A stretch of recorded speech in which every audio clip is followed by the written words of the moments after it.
दोस्तों, मेरा नाम है विजयराज चौहान और मैं आपसे रूबरू हूँ भारत-पाकिस्तान की सीमा पर बसे एक छोटे से खूबसूरत शहर गंगानगर, राजस्थान से। अपने इस चैनल पर मैं आप सबका स्वागत करता हूँ। यहाँ पर आप मेरे लिखे नाटक, उपन्यास और कहानियाँ मेरी आवाज़ में सुन सकते हैं।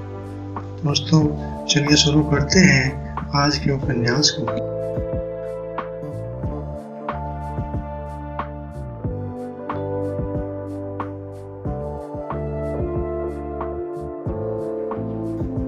भगवान की भी सबसे अधिक मार गरीबों पर ही पड़ती है।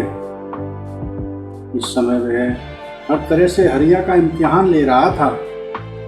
उसने बिलिया को छीन लिया, गणेशी को छीना, पारो को छीना और मोहन की टांग को भी छीन लिया था। लेकिन अभी भी उसे शांति न मिली थी। अब वह हरिया पर अभी और जुल्म करना चाहता था। इसलिए उसने अब अपना आखिरी रूप दिखाया। मोहन की टांग कटे लगभग 6 महीने गुजर गए थे, लेकिन मोहन के पैर, गणेशी के मुकदमे और पारो की मौत ने हरिया को इतना समय न दिया था कि वह कर्ज के लिए अपना पैसा का इंतजाम कर सके। इसलिए अब उसे जमीन की नीलामी होने का डर सताने लगा था। उसने मोहन को तो इस बारे में कुछ न बताया था, लेकिन चुपचाप बहुत कोशिशें की, लेकिन कोई इंतजाम न हो सका। शाम हो चुकी थी। हरिया अपने आंगन में चारपाई पर बैठा। आजकल वह हुक्का न पीता था, बल्कि चुप सा रहता था। पारो की मौत ने उसे काफी हद तक निराश कर दिया था। मोहन वहां न था, बल्कि वह बाहर खेतों में घूमने गया था। दरवाजे पर आवाज हुई तो हरिया ने देखा कि गांव का बनिया मुन्नीराम आया है। हरिया ने मुन्नीराम को देखा तो वह फुर्ती से गिरस कर खाट पर नीचे की तरफ बैठा और उसने मुन्नीराम को खाट पर ऐसी जगह दी मानो भगवान द्वार पर आ गया हो। मुन्नीराम बैठने न आया था। उसने खड़े खड़े ही हरिया को घुड़क कर कहा, हरिया, तुम्हें कर्जे की 6 महीने की मियाद खत्म हो गई है। आज तो आखिरी रात है। कल तक यदि पैसे न लौटाए तो कल से तुम्हारी फसल और जमीन मेरी हो जाएगी। खेत में पैर भी मत रखना। राम ने अपना संदेश सुनाया, पास छोड़ा और वह किसी कोतवाल की तरह से बाहर दरवाजे की तरफ चला। हरिया ने मुन्नीराम की बात सुनी तो उसका दम सूख गया। उसे इस समय चारों तरफ की घोर अंधेरा नजर आया। उजाले की कोई किरण न थी, लेकिन अब उसके पास कोई चारा न था। वह कुछ न कर सकता था। मुन्नीराम दरवाजे से बाहर जा रहा था तो मोहन घर आ गया था। उसने उसे देख लिया। मोहन अंदर आया तो उसने आते ही हरिया से पूछा, बापू, ये मुन्नीराम क्यों आया था? हरिया ने मोहन का प्रश्न सुना तो चुप रहा, लेकिन मोहन ने फिर पूछा, बापू, ये मुन्नीराम क्यों आया था? हरिया डरते हुए से बोला, ये अपना हिसाब चुकाने आया था। मोहन चौंकते हुए, हिसाब? कैसा हिसाब? हरिया, मैंने तुम्हारे पैर के मुनाफे के लिए 20,000 रुपये का कर्ज लिया था, जिसके बदले जमीन गिरवी रखनी पड़ी थी।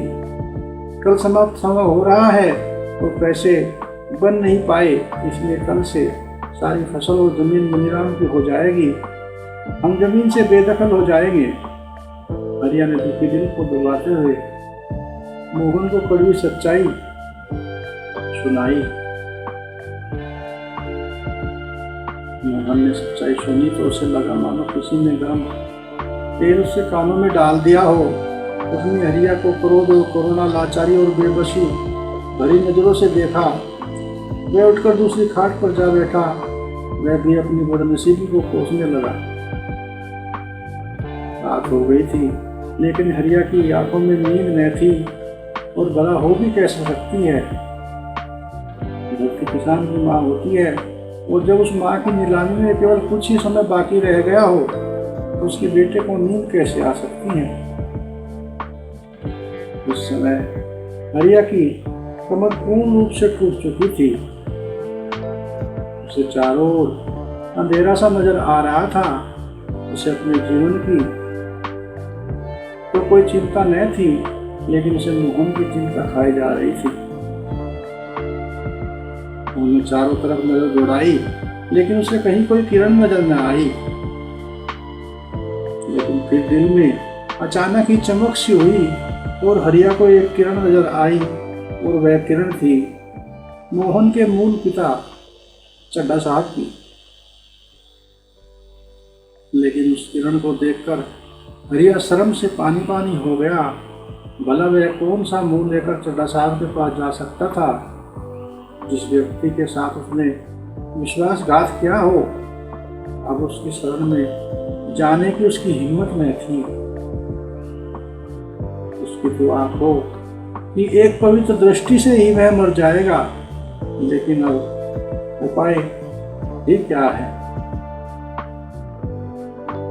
उसने काफी सोच विचार किया, लेकिन उसे कोई दूसरा विकल्प न सूझा। अंत में उसने निश्चय किया कि मोहन को किसी भी तरह से चड्ढा साहब के पास पहुंचा देगा और खुद को जो होगा देखा जाएगा। इस दृढ़ निश्चय को मन में धारण करके हरिया काफी रात गए सो जाता है।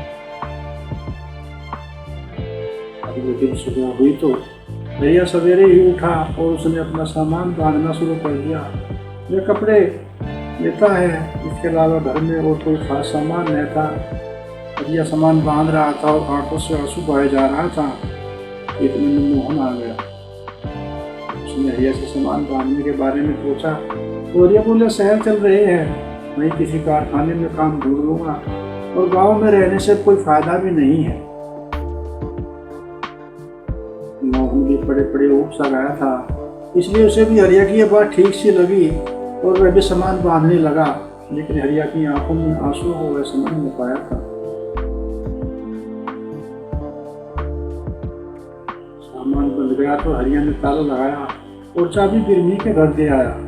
बोला, जब आएंगे तब कभी चाबी हमें दे देना,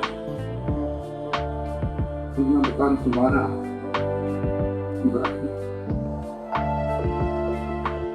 इसके बाद हरिया घर आया तो उसने अपनी गट्टी उठाई और घर से बाहर चला। एक गट्टी लेकर मोहन भी उसके पीछे पीछे चला। हरिया दरवाजे से बाहर निकला तो उसे उसकी आंखों से आंसुओं का झरना फूट पड़ा। उसने झरने के अंदर से अपने मकान को देखा। आज उसे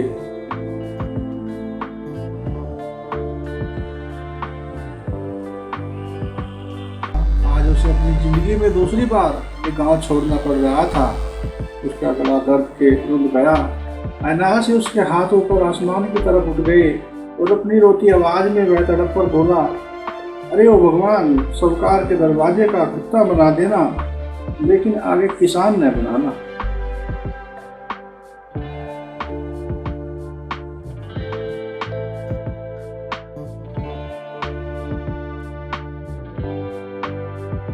अपनी इन्हीं लाइनों के साथ ही आज के प्रोग्राम को यहीं पे विराम देते हैं।